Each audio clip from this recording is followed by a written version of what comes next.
A passage is given here, that is, a person named Shyam visited a grocery shop and refused to accept polythene bags for his items due to government penalties. He asked the shopkeeper to use paper bags instead. The shopkeeper agreed to switch to paper bags in the future, and we need to write the values shown by Shyam. The values shown by Shyam are environmental responsibility and social awareness.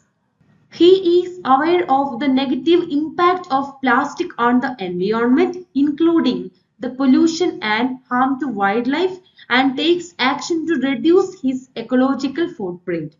Sham recognized the importance of supporting practices that align with government regulations and environmental sustainability efforts.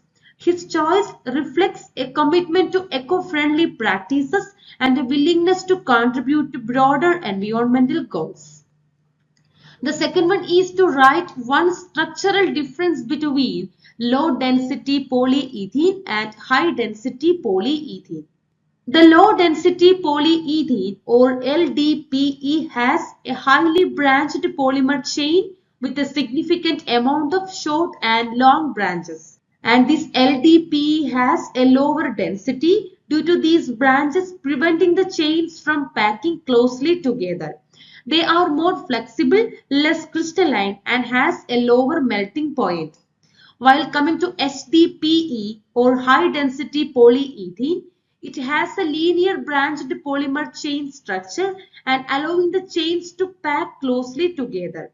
The higher density is due to the closely packed linear chains. They are more rigid, highly crystalline, and has a higher melting point.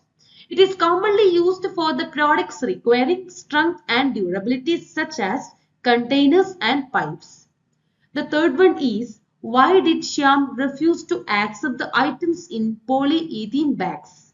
The polythene bags are associated with several environmental issues including environmental pollution, wildlife harm, and government regulations. Plastic bags are non-biodegradable and can persist in the environment for hundreds of years, leading to the pollution in landfills and natural habitats. They can be harmful to wildlife as animals may ingest or become entangled in plastic waste, which can cause injury or death. Many governments have imposed penalties or restrictions on the use of plastic bags to reduce plastic waste and promote more sustainable plastics. The last one is to define the biodegradable polymer with an example. Biodegradable polymer is a type of polymer that can be broken down by the biological processes such as those involving microorganisms into simpler, non-toxic substances. This degradation process typically occurs in natural environments, reducing the environmental impact of plastic waste. A best example is polylactic acid, which is derived from renewable sources like cornstarch or sugarcane. It is used in various applications including biodegradable packaging and 3D printing filaments.